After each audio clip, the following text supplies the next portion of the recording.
Assalamu alaikum wa rahmatullah. Dieu dit dans le Saint-Coran, dans la sourate Les Coalisés, l'Ahzab, من المؤمنين رجال صدقوا ما عاهدوا الله عليه فمنهم من قضى نحبه ومنهم من ينتظر وما بدلوا تبديلا.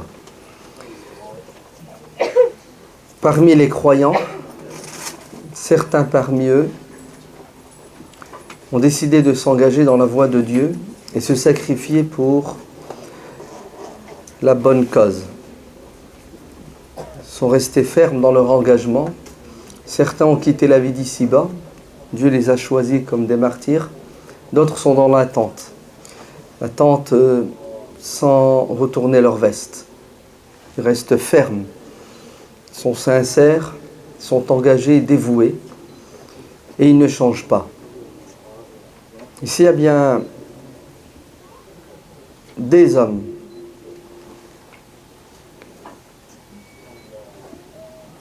qui ont mis et qui mettent en pratique ce verset du Coran. Ce sont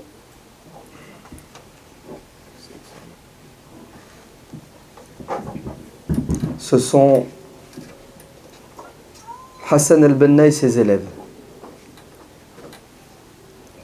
Le prophète sallallahu alayhi wa sallam dit dans le hadith rapporté par l'imam Ahmad ibn Hanbal, tous les siècles, Dieu suscite dans cette communauté des personnes pour réformer la communauté à travers une revisite des textes pour qu'ils soient compris à la lumière des défis.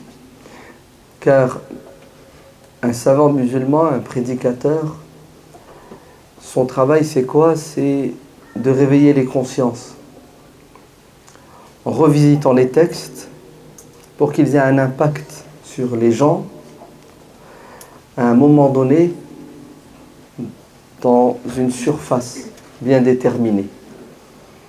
La réforme, quelque chose de naturel et de normal, c'est cyclique. Dieu n'abandonne pas sa communauté. Certes, il n'y a plus de prophètes, mais il y a les héritiers des prophètes qui font le même travail que les prophètes, c'est-à-dire guider les gens sur le droit chemin. Hassan al-Banna, rahimahullah, porte bien son nom. Il était bon de la vie de tout le monde, sauf ses ennemis, bien entendu. Bien que certains de ses ennemis honnêtes ont reconnu sa bonté, c'était un bâtisseur. Parce que il est parti, mais il a laissé. Il a laissé ses élèves qui ont continué ce qu'il a si bien commencé. Il porte bien son nom, Hassan al-Banna, le fils de Abdurrahman al-Sa'ati, un grand savant spécialisé dans le hadith, puisqu'aujourd'hui vous avez une encyclopédie qui s'appelle Al-Fath al-Rabbani, qui est une réécriture du Musnad de l'imam Ahmad avec une authentification des hadiths et des explications. Le père de Hassan al-Banna était un savant. Hassan al-Banna était un savant. Il y avait en Égypte et dans le monde musulman des centaines de milliers de savants, mais Hassan al-Banna était exceptionnel, car c'était un savant qui a assumé ses devoirs. Beaucoup de savants, malheureusement, ne sont pas engagés dans la réforme de la communauté. Ils sont là, assis, et ils attendent que les gens viennent vers eux pour leur poser des questions. Et généralement, les questions tournent autour du rituel, l'ibadat. À l'époque de Hassan al-Banna, les savants ne sortaient pas, ne quittaient pas leur mosquée pour aller dans la société, pour éclairer les gens qui étaient dans les ténèbres de l'ignorance et de l'innovation dans la religion, dans tous les domaines de la religion, la bid'a. Ce qui fait son charme, ce qui fait qu'aujourd'hui on parle de lui, c'est parce qu'il s'est sacrifié, il a donné pour que les autres puissent vivre dans la dignité, heureux. Oui, Hassan al-Banna est exceptionnel, nul doute qu'il fait partie des réformateurs cités dans ce hadith du prophète alayhi salatu wassalam. Tous les siècles, des personnes, pas seulement une, se sacrifient pour reconstruire, pour rénover ce qui a été victime de l'usure, car avec le temps, les choses dépérissent. Mais il faut que vous compreniez l'ampleur de la catastrophe. On est au début du XXe siècle. Le monde musulman est plongé dans l'ignorance, que ce soit dans la religion, que ce soit dans la dunya, les sciences dites religieuses ou les sciences profanes. Les sciences religieuses, l'ijtihad, l'effort intellectuel que doivent faire nos savants en permanence pour que la religion s'adapte à toutes les époques, s'est arrêté il y a déjà quelques siècles. Certains savants ont osé dire qu'il n'y a plus lieu de faire de l'ijtihad parce que tout a été pensé, tout a été dit, et en plus, il n'y a plus de personnes habilitées à faire l'ijtihad. Comme si, à partir d'un moment, les êtres humains naissaient handicapés. Ils ne peuvent plus penser et réfléchir. Alors, bien entendu, il y avait toujours des lumières qui nageaient à contre-courant, mais c'était des individus qui ont fait un effort au niveau intellectuel, mais qui n'étaient pas sur le terrain. L'ijtihad s'est arrêté au niveau religieux. Quant aux sciences dites profanes, la physique, les maths, la géographie, tout ce que vous voulez, elles sont presque devenues haram pour certains, parce que c'est de la dunya, ou elles nous viennent de l'Occident, l'Occident qui était en pleine renaissance. Donc tout ce qui vient des mécréants est à proscrire, haram. Quelques réformes, fin du 19e siècle, surtout en Égypte, avec certains savants qui disent non, il faut dans les programmes d'enseignement de l'Azhar, l'université qui fabrique les religieux, nous intégrions ces sciences-là, mais c'était très timide. En tout cas, sachez que plus bas que ça, tu ne pouvais pas faire. Vous entendez? Plus bas, tu ne pouvais pas atteindre. Imaginez-vous, au 19e siècle, un savant irakien qui s'appelle Al-Lousi, il écrit un livre, accrochez-vous, mettez vos ceintures, Al-Ihatatu fi man'i an-nisa'i min al-kitaba, de l'interdiction d'enseigner aux femmes à écrire et à lire un livre pour prouver A plus B qu'une femme ne doit surtout pas apprendre à lire et à écrire. Donc imaginez-vous le degré de bassesse intellectuelle dans lequel était plongée notre communauté. 99% des femmes ne savaient ni lire ni écrire. Alors, imaginez-vous le rejeton, les enfants. Mais même les hommes ne savaient plus lire et écrire. Les seuls qui savaient lire et écrire, ce sont que ceux qui sont allés à la maternelle, au primaire, pour apprendre le Coran par cœur, sans le comprendre, bien entendu. D'accord? Et les religieux, qui n'avaient de religion que des textes appris par cœur, qui servaient à attirer les êtres humains pour les racketter. Puisque les gens, vous savez, dans les difficultés de tous les jours, ils ont recours à qui? Ils ont recours aux magiciens qui tournent autour de Pharaon, les religieux. Ça, c'est au niveau intellectuel. Au niveau religieux, les musulmans sont dans un égarement manifeste, que ce soit au niveau de la aqidah, au niveau du dogme. Ils sont dans le shirk, le petit, parfois le grand shirk. Oui, au lieu d'adorer Dieu sans intermédiaire, ils ont créé des intermédiaires, non pas des statues ou des astres, mais des êtres humains, des saints, des morts et des vivants. Ils sont dans la superstition. Ils croient que les djinns ont un pouvoir illimité, donc ils doivent faire des pactes avec eux. Au niveau religieux, ils sont dans un égarement manifeste dans la pratique religieuse. Seules les personnes âgées sont assidues dans les prières, les prières, que dis-je, dans de la gymnastique, n'est-ce pas? Puisqu'il y avait la forme, mais en aucun cas le fond. Ne me parlez pas de spiritualité, ça n'existait presque plus, sauf dans quelques zawaya, quelques confréries soufis, et encore, c'est plus du charlatanisme que du soufisme pur. Les gens étaient dans la bid'a, l'innovation dans les pratiques religieuses lorsqu'ils pratiquaient, mais sinon la jeunesse ne pratiquait pas.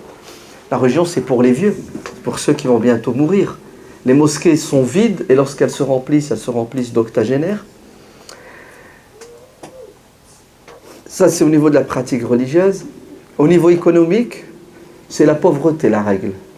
Le monde musulman est plongé dans l'indigence. Tout le monde est dans le besoin, sauf une infime minorité. Le monde musulman est colonisé, économiquement parlant. La conférence de Berlin, on s'est partagé le gâteau. L'Égypte, en l'occurrence, est colonisée par les Anglais. Napoléon a essayé, les Anglais l'ont doublé.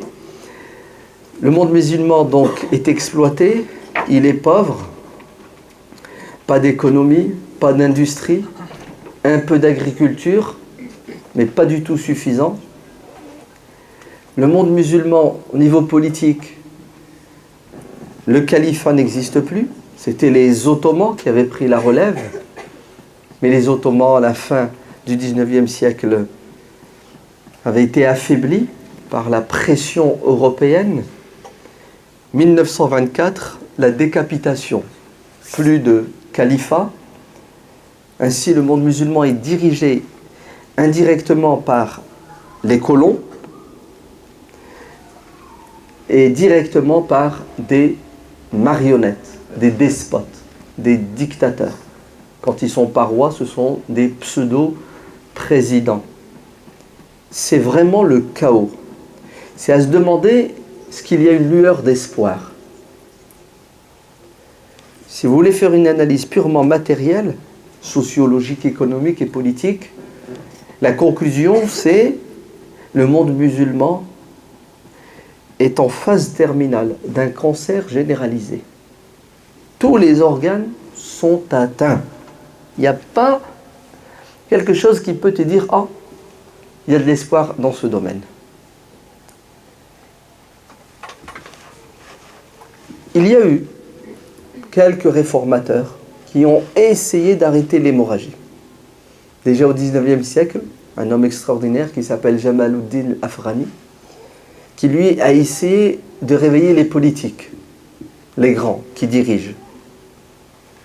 Il a fait le tour du monde musulman, il s'est rapproché d'eux, il a apporté des réponses à des questions fondamentales, mais l'impact n'était pas terrible. Son élève, Mohammed Abdou, une pointure, un intellectuel, malheureusement, lui aussi, son impact est plus ou moins restreint parce qu'il pensait que la solution, c'était de réveiller les intellectuels, les imams, les penseurs, etc. L'impact n'est pas terrible.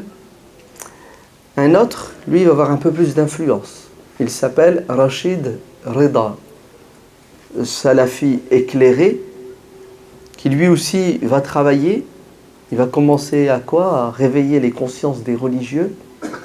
Mais l'impact est aussi limité. Vous savez pourquoi? Parce que ce sont des individus.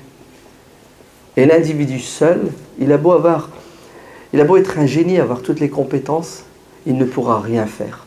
Dieu dit dans le Coran, Huwalladhi ayyadaka binasrihi wa bil mu'minin. Le messager de Dieu n'aurait jamais pu accomplir sa mission et atteindre ses objectifs s'il n'avait pas avec lui une cohorte de compagnons. C'est lui, Dieu, qui t'a secouru, directement, avec la foi, avec son aide. Et comment est-ce que Dieu a secouru son prophète? Comment est-ce qu'il l'a accompagné dans sa mission? Avec les croyants. Le prophète n'était pas seul. Sans Abou Bakr, je n'aurais jamais pu faire ce que j'ai fait, dit le prophète, alayhi salatu wassalam.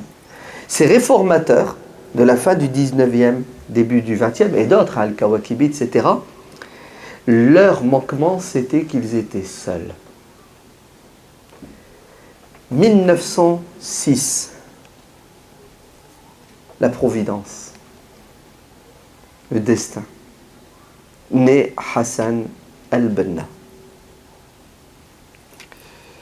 Né dans un village de l'Égypte, comme tous les enfants, la crèche, la maternelle, c'est-à-dire la mosquée, apprentissage du Coran par cœur, des rudiments de la langue arabe, et tout de suite, on décèle des qualités exceptionnelles.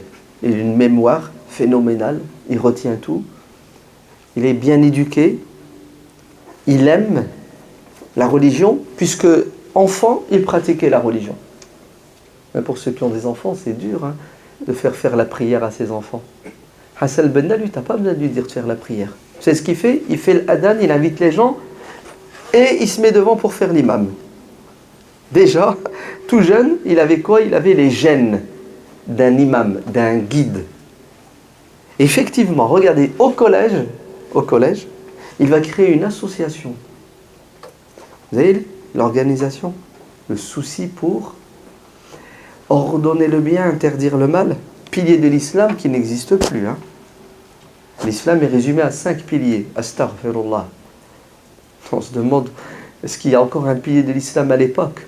Puisque même la shahada, elle est al-badlel. La salat, comme je vous ai dit, la zakat, non, elle n'existe pas la zakat. Le jeûne, oui, et encore. Le pèlerinage, c'est rare lorsque quelqu'un fait le pèlerinage. Ordonner le bien, interdire le mal, c'est-à-dire l'engagement social et politique, ça n'existe pas. Vous entendez? Depuis longtemps, les savants démissionnés, les imams, l'affaire publique, c'est de la responsabilité des dirigeants. On n'a plus de citoyens engagés. Hassan al-Banna au collège, imaginez-vous, la clairvoyance.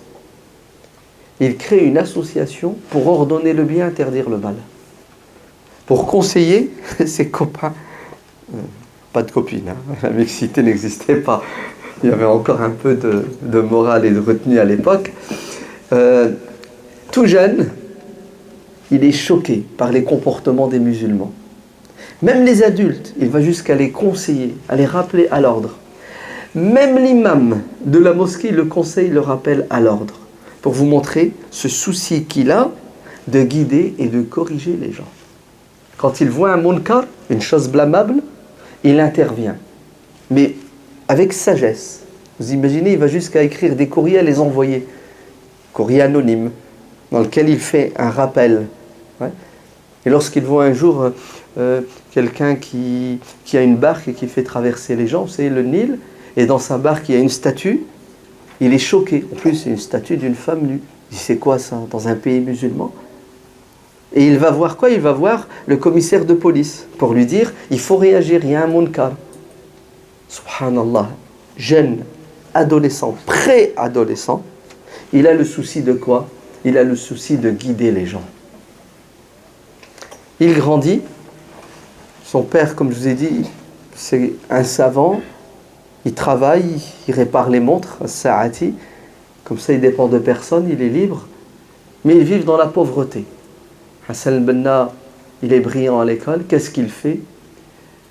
Il intègre, tout petit, avant l'école, ce qui est tout à fait logique et normal à l'Égypte à l'époque, une confrérie soufie, al-Hassafiya. Parce que, justement, le monde musulman est organisé religieusement en confrérie soufie.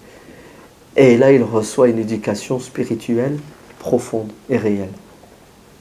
Son maître a un impact, une influence sur lui, mais ses lectures, et notamment Hujjatul Islam Abu Hamid al-Ghazali, Al-Ihya Ulumuddin. Tout petit, il assimile déjà cette encyclopédie spirituelle. Ici, Hassan al-Banna, écoutez bien, on peut lui donner un qualificatif, c'est que c'était quelqu'un qui aimait Dieu.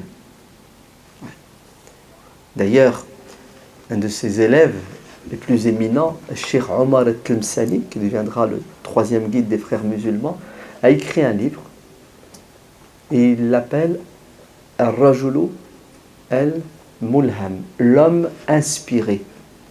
Oui, ils sont tous d'accord pour dire que Hassan al-Banna aimait Dieu, craignait Dieu. C'était pas un musulman comme les autres. Il était profondément sincère C'était quelqu'un, la dunya n'existait pas à ses yeux. Vous entendez? La dunya ne comptait pas pour lui. Il avait le corps, ouais, les pieds sur terre, mais son cœur, il était là-haut dans les sphères, hein, paradisiaques, avec les anges, en permanence. C'est sa spécificité, la sincérité et sa relation intime avec Dieu, le monde invisible, 24 heures sur 24. Et vous allez voir l'épreuve. Hassan al-Banna continue son cursus et il ne va pas faire des études religieuses, Al-Azhar. Il va aller dans l'université pour faire des études de langue. Oui, Hassan al-Banna maîtrisait la langue arabe. Hassan al-Banna, c'était un orateur hors pair. Omar Tlemceni, c'était un musulman lambda, pas très pratiquant, un juge, ouais. Un avocat, pardon. Quand on l'a pris, la première fois, il dit viens, tu vas assister à une conférence d'un religieux. Il a dit j'ai refusé, parce que les religieux, quand ils parlent, on n'a qu'une envie, c'est qu'ils arrêtent de parler. Vous entendez? Déjà à l'époque, hein. Pitié, tais-toi. Ouais. Tu vas à la mosquée, tu préfères dormir que de l'écouter, l'imam. Parce que c'est pas intéressant, voire même c'est repoussant. Ça heurte le bon sens, la raison. Bref, Omar Tlemceni y va, malgré tout. Et il s'assoit, et vous savez ce qu'il a dit? Il a dit, pour la première fois de ma vie, j'ai écouté un homme pendant 3 heures. Écoutez bien. Et je priais Dieu en mon fort intérieur pour qu'il ne s'arrête pas. Et lorsqu'il s'est arrêté, j'ai eu un choc. Pitié, continue. Vous vous rendez compte la puissance de Hassan al-Banna? Et c'est vrai, tout le monde est d'accord pour dire, quand il s'exprimait, c'était une jouissance pour l'âme et pour la raison. Dans le fond et la forme. Sans être compliqué, hein. Tout le monde le comprenait. Le paysan et Taha Hussein, l'intellectuel. Et tout le monde était unanime pour dire, il n'y a rien à dire sur ce qu'il vient de dire. Tout le monde acquiesçait. Les musulmans et les non-musulmans sincères. La preuve, parmi ses conseillers les plus proches, dans son bureau, il y avait des chrétiens. Des chrétiens comme conseillers, hein, vous entendez? Hassan al-Banna finit ses études et vous savez qu'est-ce qu'il devient? Un enseignant. Un enseignant. Pas au lycée, pas au collège, au primaire, un instituteur. Il raconte dans ses mémoires, quand il était encore au collège, une rédaction. Le thème, qu'est-ce que vous voudriez faire plus tard? On nous a tous posé cette colle. Ouais, tu voudrais faire quoi plus tard? Ben, vous savez qu'est-ce qu'a écrit Hassan al-Banna? Il a dit, je voudrais plus tard devenir un instituteur. La journée, je prends en charge les enfants pour leur enseigner, leur donner la science et les éduquer. Hein, à l'époque, l'instituteur faisait les deux. Hein, c'était un éducateur. Et regardez, et le soir, une fois que j'ai fini mon boulot, je m'occupe des parents. Pourquoi? Pour les instruire et les éduquer. C'était ça son rêve. Ça va, vous me suivez? Le prophète sallallahu alayhi wa sallam a dit Innama bu'ithu mu'alliman. Dieu m'a envoyé comme instituteur, comme enseignant, comme prof. Très bien. Il devient instituteur. Donc ça, c'est son cursus. Alors, il est évident qu'il est toujours le premier. D'accord? Son intelligence est hors pair. D'accord. Sa mémoire est exceptionnelle. Ils ont dit que la bibliothèque de son père, des centaines et des milliers de livres, vous prenez n'importe quel livre, vous trouvez des annotations. Il a lu. C'est pas qu'il a lu les livres de religion, ça c'était évident. Mais il avait une culture éclectique. La sociologie, la politique, la psychologie, l'économie. Et ça, c'est exceptionnel à cette époque-là. Quelqu'un de religieux ne connaît que le Coran et la Sunna, au sens restreint du terme. Et là, on a quelqu'un qui parle de religion et en même temps de médecine, de politique, Oui, c'est une nouvelle approche de la religion. Quelqu'un d'éclairé, quelqu'un qui vit son temps, quelqu'un d'érudit. Il y avait une science qui lui permettait de donner son opinion et son avis dans tout ce qui interpellait les êtres humains, dans tous les domaines de la vie. Tout jeune, il est observateur. La société égyptienne, c'est catastrophique. Le monde musulman est plongé dans le chaos dans tous les domaines.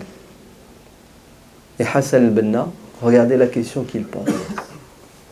Et il faut qu'on fasse quelque chose. Et il va faire le constat d'abord. C'est quoi le problème? Pourquoi les musulmans sont dans cet état? Réponse de Hassan al-Banna. 1. Mauvaise compréhension de la religion. Ils sont musulmans, vous avez vu? Il ne dit pas qu'ils ne sont pas musulmans, hein, comme Mohammed ibn Abd al-Wahhab, qui est aussi un réformateur, mais un réformateur qui a fait des dégâts hein, au 19e siècle. Lui, Mohammed ibn Abd al-Wahhab, son constat, il est réel. Il est comme celui de Hassan al-Banna. Hein, mais ses réponses n'étaient pas toutes appropriées ni valables. Pour Mohammed ibn Abd al-Wahhab, les musulmans sont devenus des polythéistes égarés. Non, ils sont plus mécréants qu'Abu Jahl et Abu Lahab. Mohammed ibn Abd al-Wahhab croyait, pensait, il a écrit noir sur blanc, que les musulmans d'Arabie de l'époque étaient beaucoup plus loin, écoutez bien, de la connaissance de Dieu qu'Abu Jahl et Abu Lahab. Abu Lahab et Abu Jahl étaient plus musulmans que les musulmans de son époque, même les savants. Et ça va donner l'excommunication, le takfirisme, et automatiquement la violence, les décapitations. Oui, vous êtes des renégats, vous avez quitté l'islam. Le constat de Hassan al-Banna est le même. Mais regardez les réponses. Les musulmans sont musulmans. Ils disent La ilaha illallah Muhammad Rasulullah. Les musulmans, si ils sont dans cet égarement manifeste, c'est parce qu'ils ont mal ou peu compris la religion. Donc, qu'est-ce qu'il faut faire? Il faut réformer les esprits. De quelle manière? Ud'u ila sabili rabbika bil hikmati wal maw'idati al hasana. Appelle les gens, ramène les gens vers Dieu avec sagesse, de la meilleure façon. Vous avez vu? Pas de violence. Ouais. Le problème, les gens sont malades et ils ne sont pas conscients qu'ils sont malades. Et un médecin n'est pas là pour juger et condamner son patient, mais il est là pour l'aider à se soigner. Même lorsque le patient ne veut pas, il doit tout faire pour le soigner, malgré lui. Parce que il aime son patient et il veut le sauver. Donc, le problème numéro 1 des musulmans, c'est al-fahmu. Si les musulmans n'ont pas compris la religion, on ne peut rien faire avec eux. Parce que nous sommes musulmans, dit Hassan al-Banna, et pour régler nos problèmes, nous devons les régler à la lumière de notre conviction, de notre religion, de notre philosophie. À la différence du monde occidental qui, à un moment donné, lorsqu'il était plongé dans les ténèbres de l'ignorance, a apporté la solution suivante. Il faut se débarrasser de la religion pour évoluer et se développer. Ça a donné la laïcité. Hassan al-Banna dit non, nous on ne peut pas être laïque. Vous savez pourquoi? Parce que l'islam, c'est une religion qui est venue pour gérer le din et la dunya. Le matériel et le spirituel, le corps et le cœur, la mosquée et le parlement. Donc la solution, ce n'est pas de nous amputer d'une partie de notre religion, le domaine économique, politique, culturel, etc., mais c'est de réformer, enlever les poussières, changer ce qui doit être changé. Mais tu ne touches pas aux 4 murs, à la toiture. Ça, c'est fondamental. Les fondations ne touchent pas. Tout le reste, ce qui est venu se greffer sur l'islam, ce qu'on appelle la bid'a, ou tout ce qui a été retiré de l'islam, car l'islam a été amputé de choses évidentes. Hassan al-Banna, vous savez ce qu'il dit? Allez, on va remettre de l'ordre dans l'esprit des gens. À travers quoi? À travers la da'wa, l'appel. On va rappeler aux gens la vérité, on va les appeler vers une bonne compréhension de l'islam. Donc, constat, les musulmans sont loin de la bonne compréhension Le travail, c'est quoi? Il faut leur expliquer. Comment est-ce qu'on va leur expliquer? Regardez. Le contact direct. On va sortir. Ouais. On va aller vers les gens. On ne va pas attendre qu'ils viennent vers nous. Les gens ne sont pas dans les mosquées. Les gens sont dans les cafés. Ils sont dans la rue. Ils sont chez eux. Ils sont au boulot. Nous allons investir tous les champs. Pourquoi? Pour semer la graine dans le cœur et l'esprit de tous les musulmans, les enfants, les femmes, les riches, les pauvres, les intellectuels, même les musulmans athées qui ont renié l'islam sous prétexte que l'islam c'est une religion comme le christianisme, l'opium du peuple. C'est-à-dire ces étudiants qui sont partis étudier en France, en Angleterre, en Allemagne et qui sont revenus laïcs, anti-islamiques, ce sont pour nous des sujets que nous devons ramener vers l'islam. Deuxièmement, Hassan al-Banna constate que les savants, les imams, les religieux ne jouent pas leur rôle. Vous savez pourquoi? Parce qu'eux-mêmes, ils ont une mauvaise compréhension de la religion. Leur formation n'est pas bonne. Deuxièmement, ils sont devenus des matérialistes. Ils préfèrent la dunya à l'au-delà. Être imam, c'est une fonction comme une autre. Business is business. C'est un travail. C'est-à-dire, même les imams et les savants n'y croient pas. La religion, c'est qu'un vernis. Alors, il faut réformer les religieux. Al-Azhar, qui est censé préserver, protéger et défendre l'islam, a un problème. Il ne joue plus son rôle. Et vous savez ce qu'il va faire? Il va entrer en contact avec les pointures, les savants. Et il va faire le constat avec eux. Et tout le monde est d'accord sur le constat, c'est pas compliqué. Et après, vous savez ce qu'il va leur dire? Il va leur dire, bah écoutez, il faut qu'on bouge, il faut qu'on fasse quelque chose. Et là, c'est le silence. C'est le silence. Personne ne veut bouger. Certains sont même allés jusqu'à lui dire, il n'y a rien à faire. C'est bientôt la fin du monde. Et d'ailleurs, si on est dans cette situation, c'est parce que Dieu nous punit. Si on est colonisé, c'est parce que Dieu a envoyé les mécréants pour nous dominer parce qu'on n'est pas de bons croyants. Ils étaient dans un fatalisme, un pessimisme sans précédent. Ou parfois, c'est plus de notre ressort, c'est du ressort du dirigeant, al-hakim, les politiques. Et là, Hassan al-Banna va comprendre qu'il n'y a rien à espérer des médecins qui sont même malades. Troisièmement, Hassan al-Banna, qu'est-ce qu'il voit? Il voit qu'il y a un problème grave. C'est la colonisation. Et la colonisation n'est pas militaire, ni économique uniquement, mais elle est surtout, et c'est la plus dangereuse, culturelle et intellectuelle. Les musulmans sont en train d'être vidés de leur substance culturelle. Et ça, c'est grave. Parce que les musulmans sont dans la posture de celui qui recherche un modèle et un exemple. Et pour lui, le modèle, c'est l'Europe. Donc, psychologiquement, ils sont défaits. Il faut leur redonner la force, l'envie, le goût de vivre en tant que musulmans. Oui, qu'est-ce qu'il a? Face à tout ça, il frappe à toutes les portes, aucun retour. Écoutez ce qu'il va faire à l'âge de 21 ans. En 1928, Hassan al-Banna crée une association. Association loi 1900. Oui. Non mais sérieux. Avec un groupe de personnes qu'il a réussi à former. Ils sont 6.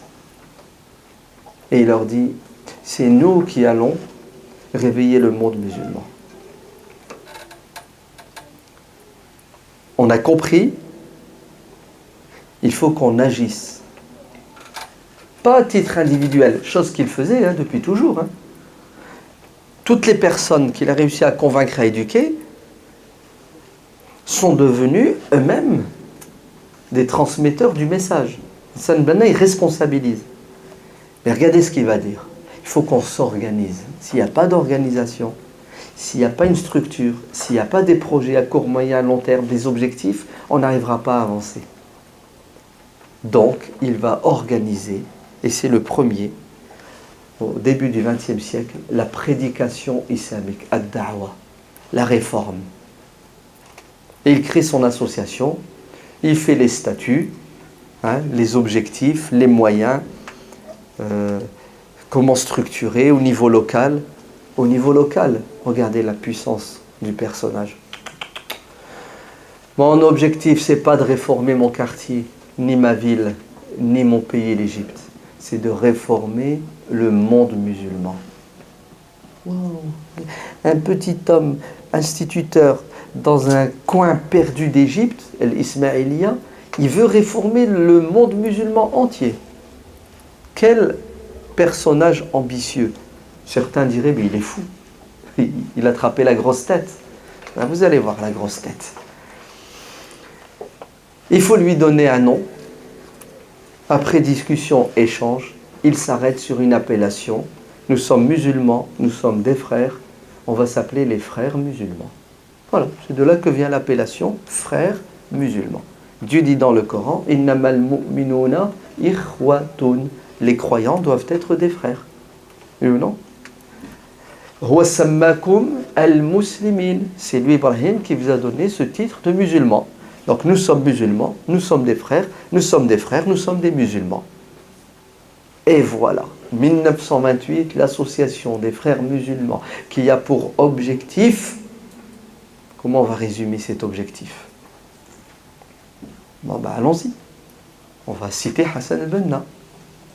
Regardez le slogan de Hassan al-Banna, Allahu ghayatuna.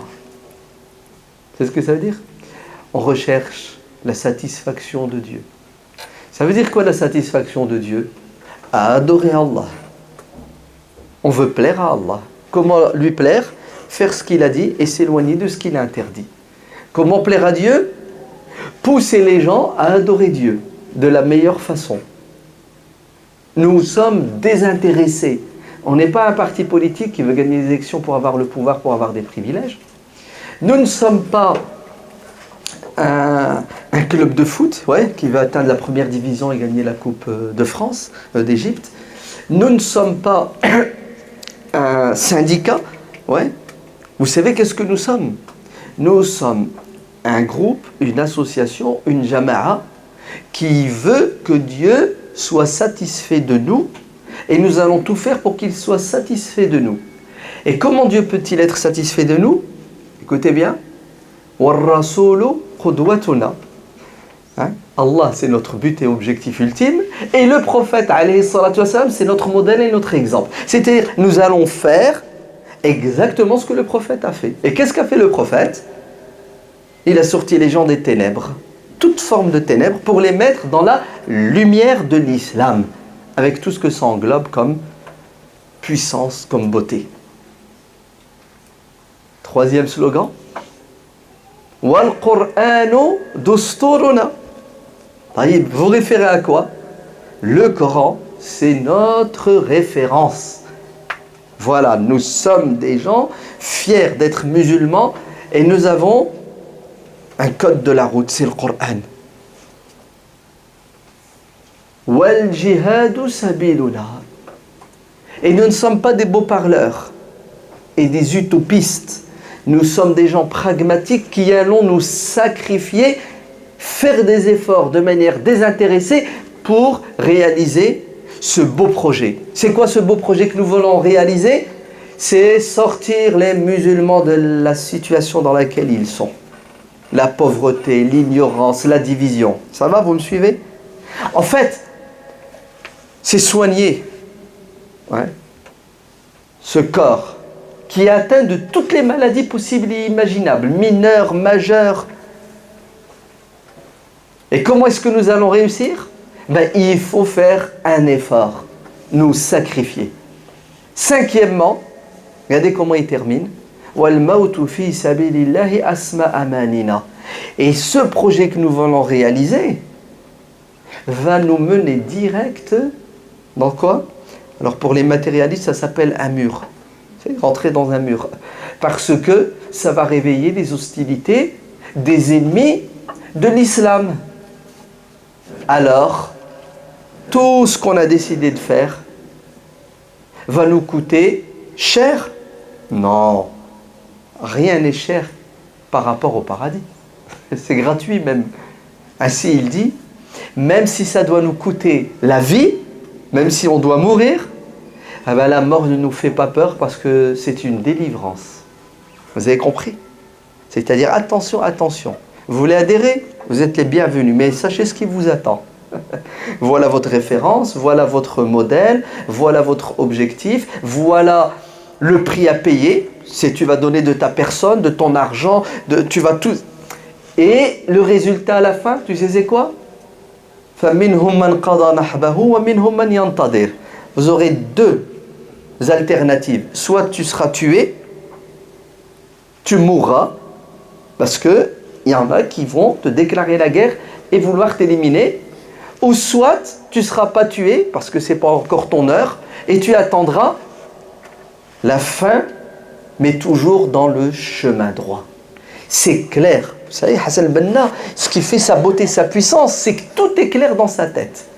Et tout est fondé sur le Coran et la Sunna. Tu cherches la faille, Wallah al-Azim, tu ne la trouves pas.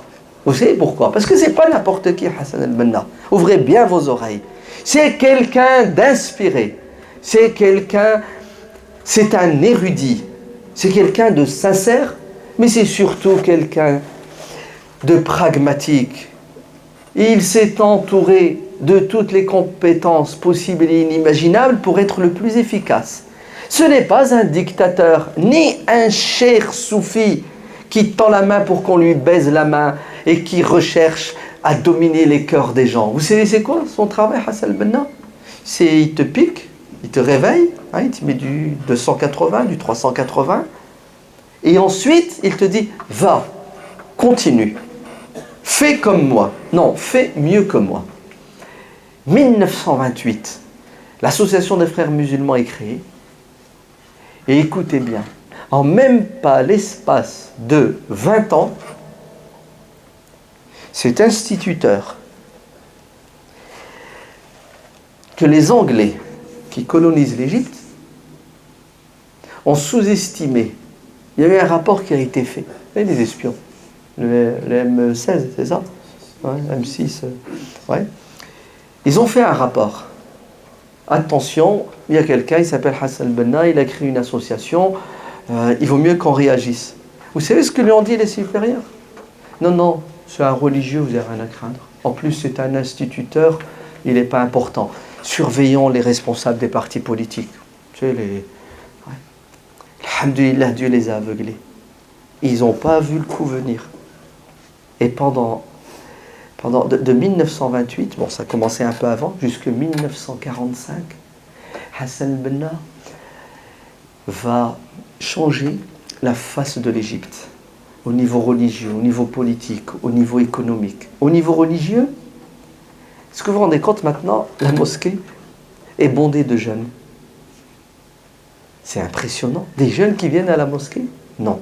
Des jeunes qui fréquentent les mosquées, même al-Fajr. Normalement, un jeune, al-Fajr, il ne se réveille pas puisqu'il n'a pas dormi. La nuit, il l'a passé en boîte de nuit. Avant le Fajr, il dort. Après le Fajr, il dort. Là, des jeunes qui sont à la mosquée, avant tout le monde et qui prient. Des jeunes qui se baladent. Vous savez avec quoi maintenant? À l'époque, il n'y avait pas d'iPhone. Ils se baladaient avec des Corans dans leur poche, des petits Corans. Ils sont dans le tram, ils lisent le Coran. Ils sont dans la rue, ils lisent le Coran. Tiens, c'est quoi? Des jeunes qui, après la prière, prennent la parole et incitent les gens à quoi? À la bonté, à la bienfaisance. Tiens. Non. Ce qui est magnifique, c'est que ces jeunes-là, ils ne se baladent pas en kamis, vous savez, en robe, avec un turban, avec une barbe hirsute. Non. Le mec, il est en costume cravate. Le mec, il est étudiant en médecine, en économie. Ils n'ont même pas de barbe. Waouh, c'est quoi ces extraterrestres? Normalement, un religieux qui parle de religion, bon, vous savez, hein, il y a le profil type. Et un religieux, quand il parle de religion, c'est quoi? El-Wudu, les ablutions. Et une fois qu'il a fini les ablutions, il recommence les ablutions. Tu ne sors pas des toilettes. Hein. Ah ouais. Non, tu restes vraiment dans la salle de bain. Ouais. Et là, voilà des jeunes qui parlent de quoi? D'histoire, d'économie, de politique. Tout ça au nom de la religion. Est-ce que vous savez que Hassan el-Banna, quand il finissait de travailler le soir, il allait dans les cafés. Il entrait dans les cafés, il disait aux gens, s'il vous plaît, 5 minutes, j'ai quelque chose à vous dire. Et voilà que ce jeune homme, il faut que vous voyez sa photo, hein, avec son costume, sa cravate, ouais, une barbe bien rasée. Tu as envie de le regarder même s'il ne parle pas. Tellement Allah, il a mis la lumière et la beauté sur son visage. Et vous savez ce qu'il fait? Il leur dit, vous vous rendez compte dans quelle situation on est? Est-ce que vous savez que nos ancêtres, les Arabes, étaient dans une situation similaire, voire pire, et que Dieu les a sauvés avec l'islam? Et regardez ce qu'ils sont devenus. Et là, il évoque la grandeur et la beauté de la civilisation musulmane. Hein, on était les meilleurs, hein, il fut un temps. Regardez ce qu'on est devenu aujourd'hui. Regardez la logique. Ben, si aujourd'hui on est dans cet état, pour ressortir de cette situation et grandir à nouveau, il faut qu'on revienne à notre religion. Mais attendez, je vais vous expliquer ce que c'est que la religion. Après les ablutions, ben, il faut aller à la fac. C'est ça? Ouais. Celui qui est dans son entreprise, qui bosse, ben, il adore Dieu. Une nouvelle compréhension de la religion qui bouleverse les esprits, si bien que les gens adhèrent. Il ne parle pas longtemps, 15 minutes. S'il te plaît, continue. Non. Il va dans un autre café. Et le lendemain, il revient, le café est bondé. Il n'y a plus de place. Bon, il n'y avait pas Facebook à l'époque, mais c'était une traînée de poudre. Et voilà, c'est presque une nouvelle religion qui arrive en Égypte à travers des gens qui ne sont pas religieux en apparence, mais qui le sont en profondeur. Est-ce que c'est que tout de suite, Hassan el-Banna, qu'est-ce qu'il fait? Il crée l'association des sœurs musulmanes. Les frères musulmans, les sœurs musulmanes. D'ailleurs, à l'époque, à sa tête, une femme extraordinaire qui est décédée il y a moins de 10 ans, Zainab el-Ghazali. Vous voyez l'intelligence? Ouais. On n'éduque pas les hommes, on éduque les hommes et les femmes. Et les femmes s'organisent. Tiens, qu'est-ce qui se passe? Des jeunes filles, 20 ans, elles s'habillent comme ça, alors que, à l'époque, la règle, c'était on se débarrasse. De quoi? De tout cet apparat, cet accoutrement religieux. Est-ce que vous savez que Hassan el-Banna, tout de suite, vous savez ce qu'il fait? Il crée des dispensaires, des pharmacies, pour soigner les pauvres. Tout de suite, Hassan el-Banna crée des entreprises pour créer du boulot. Parce que son programme, c'est l'indépendance intellectuelle, économique, culturelle. Est-ce que vous savez que Hassan el-Banna crée le scoutisme? Les scouts musulmans. Et vous voyez des adolescents qui défilent dans les rues avec des drapeaux, c'est écrit. Ah, il faut le voir, le drapeau. Le slogan des frères musulmans, c'est quoi? C'est un Coran ouvert, comme ça, posé, 2 épées, ouais, qui le portent, et en dessous, c'est écrit « Wa a'iddu ». C'est le début d'un verset qui dit, Dieu dit, « Formez-vous, soyez prêts pour affronter la réalité de tous les jours. Armez-vous au niveau économique, au niveau politique, au niveau intellectuel. Arrêtez d'être des consommateurs. Vous êtes musulmans, vous avez un livre qui vous pousse à l'action. Waquli a'malu, agissez. » Voilà, Hassan el-Banna, il n'a pas parlé. Si, il a parlé, mais il a agi. Non, il a parlé, il a agi et il a réussi à pousser les musulmans à agir. Le riche, le pauvre, l'intellectuel, l'analphabète, tout le monde est devenu le porteur d'un message. Il les a tous transformés en commerciaux. En commerciaux. Partout, les gens, l'effervescence. Ils allaient pour convaincre et ramener les gens dans la religion. 1936, il y a un souci en Palestine. Le sionisme, la révolution arabe de 1936, les Anglais qui facilitent la colonisation de la Palestine par les sionistes commettre des exactions en Palestine. Hassan al-Banna, ce n'est pas un nationaliste. L'Égypte, non, c'est un islamiste, la Ummah, la communauté musulmane. On se demande comment il a fait. Il est au courant de tout ce qui se passe dans le monde musulman. Vous entendez? Il est au courant de tout ce qui se passe dans le monde musulman. Non, c'est pas qu'il est au courant. Il a des contacts et des relations avec tous ceux qui veulent changer les choses. Est-ce que vous savez qu'il a des contacts avec Abdelkrim al-Khattabi au Maroc, avec les révolutionnaires, les pré-révolutionnaires algériens d'Algérie, de Libye? Non, excusez-moi, je retire tout ce que je viens de dire. Hassan al-Banna va allumer la flamme de l'espoir dans toutes les contrées de l'Inde jusqu'au Maghreb, en passant par l'Indonésie jusqu'à l'Afrique noire. Oui. Parce qu'il va utiliser les moyens modernes, les journaux, vous entendez? Un quotidien, un mensuel, un hebdomadaire. Mieux, c'est ce qu'il va faire. Allez, écrivons la publication de livres. Ouais. Il va utiliser la com pour transmettre son message. Et il fait de tous ses élèves des prédicateurs, du'at. Tu sais, tu transmets ce que tu sais. Sa force, sa puissance réside dans sa capacité d'organiser, de structurer le travail islamique. Pas de travail d'arabe, dit Hassan al-Banna. Ouais. Il est trop fort. Hassan al-Banna va publier un petit fascicule avec des photos. Ouais, il n'est pas dans le délire, la photo haram. Ouais. Attention, Hassan al-Banna, c'est un vrai salafi. Hein.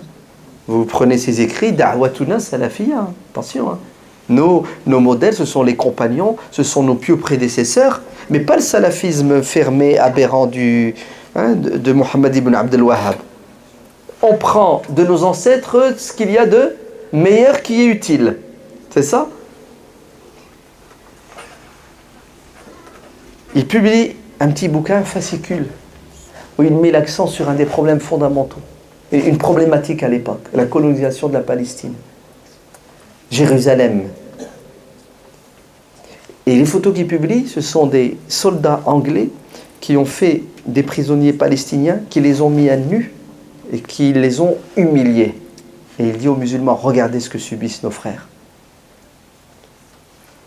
Et il faut que nous soyons solidaires, puisque nous sommes tous musulmans. Et là, les politiques, oh non, les Anglais disent, oh là là, il est dangereux celui-là. On croyait que c'était un petit religieux, mais en fait, c'est un religieux politique. Et ça, ils n'aiment pas. Ils veulent une réforme, pas de souci, mais laïque. Touchez pas à l'économie, touchez pas à la politique, touchez pas à la géopolitique, rien. Ça, c'est pas votre domaine. Laissez-nous diriger. Hassan al-Banna dit non. Nous allons libérer l'individu des chaînes de l'ignorance. Et nous allons libérer les pays musulmans du joug et du carcan de la colonisation économique, politique et culturelle. Là, l'ennemi se réveille. Et il est dangereux. Vous avez compris? Et la répression va commencer. Hassan al-Banna se présente aux élections pour devenir député. Les Anglais interviennent et font pression. Si jamais tu ne te retires pas, on dissout l'association, on vous met tous en prison. C'est quelqu'un de pragmatique, il sait faire des pas en arrière. Parce que ce n'est pas un dictateur, il a son parlement. Et Hassan al-Banna fait un pas en arrière pour gagner du temps. La deuxième guerre mondiale arrive. Et juste après la Deuxième Guerre mondiale, 1948, création de l'État d'Israël, Hassan al-Banna va faire l'erreur qui va lui coûter la vie à lui, à des centaines et à son mouvement. L'erreur, c'est il s'engage pour libérer la Palestine et protéger le troisième lieu saint de l'islam. Il ne parle pas pour parler. Vous savez ce qu'il dit? Mon premier cadeau pour la Palestine, c'est 1000 jeunes musulmans entraînés, formés pour aller combattre pour libérer la Palestine. Et là, c'est la goutte d'eau qui fait déborder le vase. Alors, vous m'entendez quand je dis c'est une erreur, hein? Ça va, ouais. Les Américains, les Anglais, nous aussi, Français, les Israéliens, se réunissent dans un bateau en Méditerranée. Ils font le constat, ils ont vu le danger et ils signent un arrêt de mort. Hassan al-Banna doit être tué. Son mouvement doit être éradiqué, disparaître. Pourquoi? Parce qu'il est dangereux. Pourquoi est-ce qu'il est dangereux? Parce qu'il veut libérer le monde musulman de la colonisation. Et il veut empêcher la création de l'État d'Israël. Et effectivement, février 1949, Hassan al-Banna est assassiné. Alors le sale boulot, c'est les Arabes qui le font, hein, bien entendu. Hein, les traîtres, les vendus. D'ailleurs, à l'époque, il y avait un pseudo-roi qui s'appelait le roi Farouk, qui servait à rien, c'était un pantin. Juste avant, regardez pour vous montrer la pourriture des régimes, ouais, dits arabo-musulmans. Est-ce que vous vous rendez compte? Les révolutionnaires, comment on les appelait, ceux qui sont partis de France en Espagne pour aider le peuple espagnol contre la dictature de Franco? Non, tous les Français qui sont partis se battre en Espagne. Non. Vous vous souvenez de l'histoire, non? Ouais, dans les années 30, en Espagne, beaucoup de Français sont partis se battre aux côtés du peuple espagnol contre la tyrannie et la dictature. Oh, le mot ne veut pas revenir. Bon, bref, peu importe. Est-ce que vous savez que tous les... Oh. En fait, le mot je l'ai, mais en arabe, mais je ne veux pas le prononcer. Je ne veux pas le prononcer parce que c'est très dangereux de prononcer ce mot aujourd'hui. Ça peut coûter très cher. Ouais. Est-ce que quelqu'un peut m'aider et le dire à ma place? Ouais. Vous savez, tous ceux qui sont partis en Palestine mourir pour la liberté et la justice. Oui, ouais, c'est bon. Donc c'est vous qui l'avez dit. C'est elle qui l'a dit. Donc c'est elle qui l'a dit. Donc elle assume ce qu'elle a dit. Moi je répète ce qu'elle dit. Donc tous les moujahidines que Hassan al-Banna a envoyés en Palestine pour mourir, vous entendez? Mourir pour libérer. C'est fort quand même. Hein? Ouais. Sont arrêtés. Les menottes aux mains et aux pieds. Ils sont ramenés en Égypte et mis dans les prisons et torturés. C'est fort. Hein? Vous voyez la trahison des régimes arabes? Mais en fait, pour vous dire la vérité, il n'y a pas de régime arabe musulman. C'est la colonisation qui utilise juste des écrans. C'est des francs-maçons. Bien sûr. Tous les frères musulmans sont arrêtés. L'association est dissoute. Et Hassan al-Banna, lui, il n'est pas arrêté, lui. On le laisse dans la nature pour l'assassiner. Effectivement, il est assassiné. Et il pensait, il croyait qu'en tuant cet homme, l'affaire était classée. En vérité, comme le dit très bien un de ses élèves, Sayyid Qutb, il dit « Notre pensée, nos idées restent de l'encre sur du papier. Le jour où on versera notre sang pour nos idées, cette encre va donner la vie. Il va se transformer en lumière qui va éclairer les gens. » Il pensait qu'en tuant Hassan al-Banna, c'était une affaire classée. En vérité, Hassan al-Banna n'a eu que ce qu'il méritait, le martyre. Vous entendez? Il n'a eu que ce qu'il méritait. Puisque c'est lui qui a dit « Wa asma amanina wal mautu fi sabilillah asma amanina » Mourir pour la bonne cause, c'est mon rêve. Comme il était sincère, Dieu lui a donné ce qu'il voulait. À l'âge de 42 ans. Vous vous rendez compte? Il a à peine commencé, subhanallah, qu'il pensait qu'ils allaient éteindre cette lumière. Mais en fait, ils n'ont rien fait, si ce n'est que de convaincre les gens que ça, c'est le vrai chemin. celui de Hassan al-Banna. Pourquoi? Parce que s'il est combattu par l'ennemi, c'est qu'il a raison. Pourquoi est-ce que les Anglais ne combattent pas le parti Wafd, le parti Dostor, tous ces partis égyptiens, tous ces hommes politiques? Pourquoi est-ce qu'ils ne les combattaient pas? Parce qu'ils ne les dérangeaient pas. Par contre, Hassan al-Banna, lui, dérange. Parce qu'il a un programme qui dépasse le religieux et qui dépasse les frontières de l'Égypte. Et la colonisation n'accepte pas les révolutions.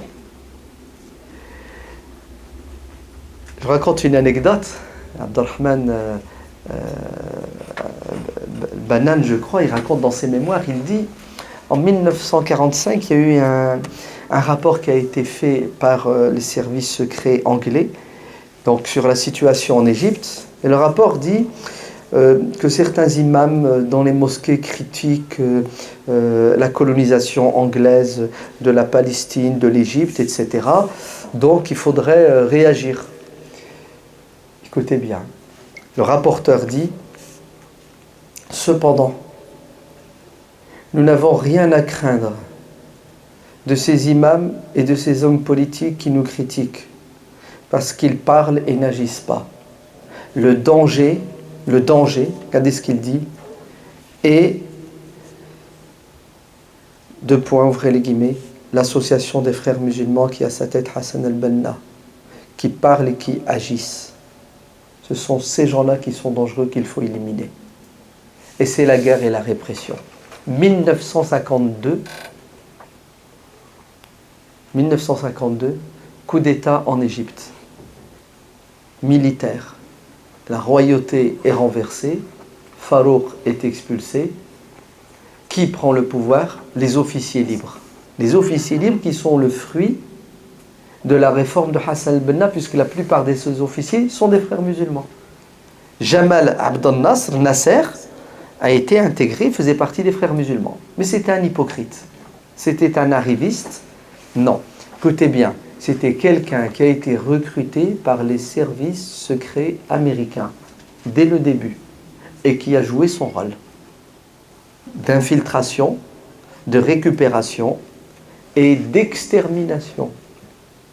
Puisque 1954, c'est l'éradication physique, pas seulement intellectuelle, du mouvement des frères musulmans en Égypte et par ricochet dans d'autres régions du monde.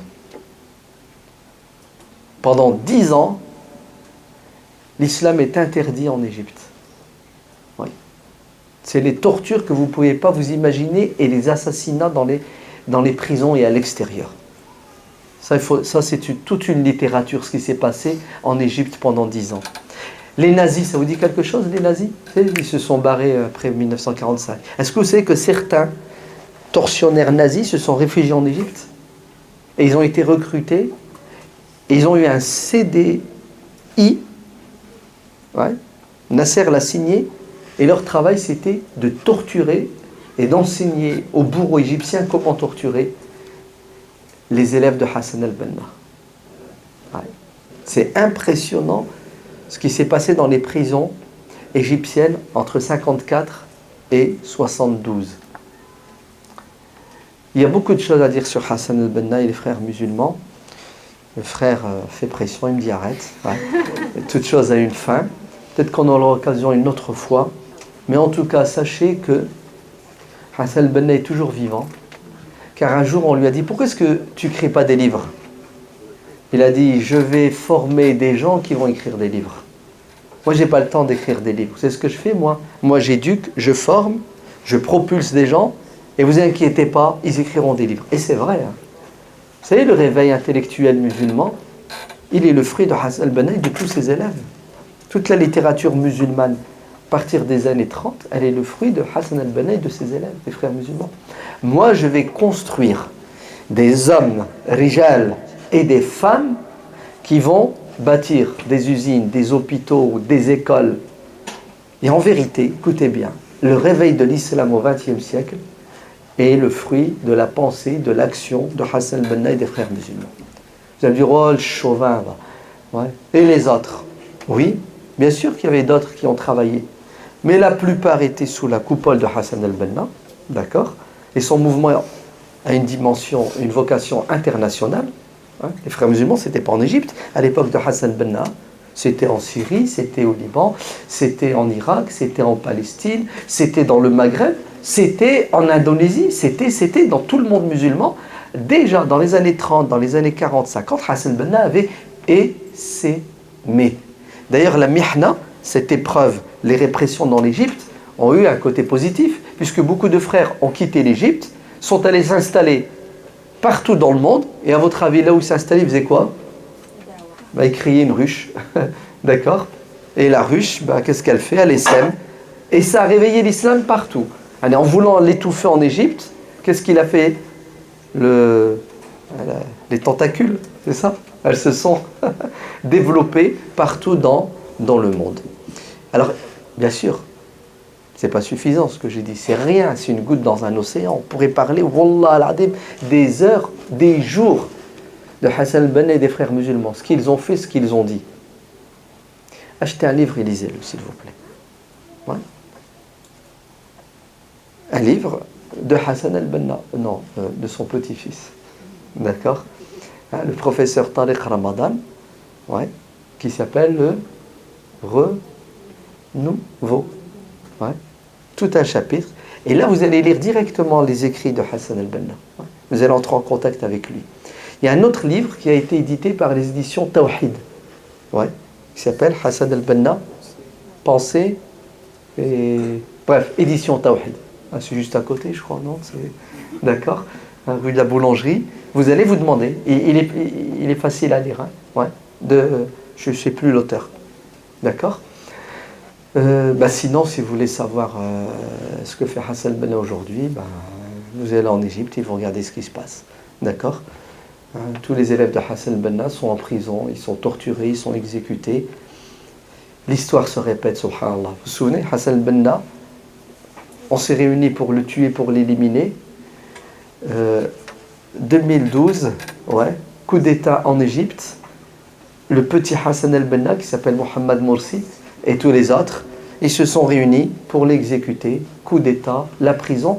Ils en ont tué des centaines et des centaines. Souvenez Raba'a al-Adawi à la place Raba'a. Hein? 700 non, 700 morts. Ben non, 4000 et quelques personnes ont été tuées un mercredi matin. Et avant, vous entendez, c'est l'élimination, l'épuration. C'est pas un accident, on tire une balle ou on vise. Non, non, non. On tue, comme dit l'hypocrite savant, Munafiq al-Kabir de Ali Joumoua, Idrib bil Malian. Allez, tire sur tout ce qui bouge. Tuez-les tous. Et effectivement, c'est ce qui se passe. Ils tuent tout ce qui bouge. Tout. Tous. Pourquoi? Parce que vous êtes trop dangereux. Pourquoi est-ce que les frères musulmans sont dangereux pour l'Égypte? Parce que vous voulez libérer l'Égypte économiquement. Et nous, on a besoin de l'Égypte. On a surtout besoin du canal de Suez. On veut continuer à passer gratuitement ou pour une somme modique. Ouais. On a besoin que l'Égypte ne se développe pas au niveau agriculture. Comme ça, on vous vend notre blé. Mais la colonisation est toujours là, de manière directe et indirecte. Les dictateurs sont toujours là. Et il n'y a qu'une chose qui leur fait peur. Wallah, les salafis ne leur font pas peur. Daesh ne leur font pas peur. Les soufis ne leur font pas peur. Il n'y a qu'un mouvement et une pensée qui leur fait peur, c'est celle de Hassan al-Banna, parce que c'est le mouvement du juste milieu, c'est le mouvement qui est pour une réforme pacifique, c'est un mouvement qui est pour une réforme en profondeur dans tous les domaines, et ça ils n'aiment pas parce que ça ne peut que marcher. Donc qu'est-ce qu'il faut faire? La répression politique et tout ce que tu veux, et si ce n'est pas suffisant, l'élimination physique. C'est clair, hein, il n'y a pas de demi-mesure. L'élimination physique. Alors que, par exemple, nous, en tant qu'Occidentaux, on devrait être contents qu'il y ait un mouvement islamique aussi éclairé, qui sait faire la part des choses, qui est pour l'échange et le dialogue des civilisations, qui est pour que le monde soit réellement géré par l'ONU, qui a pour objectif de créer la paix dans le monde. Mais bien sûr, les frères musulmans sont pragmatiques et réels et ils y croient. Hein. Ils croient vraiment au vivre ensemble, à l'échange. Mais non, on est dans un monde d'hypocrites où les fables de La Fontaine La fable du loup et de l'agneau, c'est elle qui dirige le monde. Le fort qui mange le petit. Et si jamais tu veux lever la tête, je te la coupe. Donc restez des esclaves, soumettez-vous, et là vous serez les plus gentils. Voilà, je m'arrête ici, je vous laisse, vous avez des remarques, des critiques, ce que vous voulez. N'ayez pas peur, on est en France, pas en Égypte. Hein. Ici, c'est la liberté d'expression, on dit ce qu'on veut, ce qu'on pense.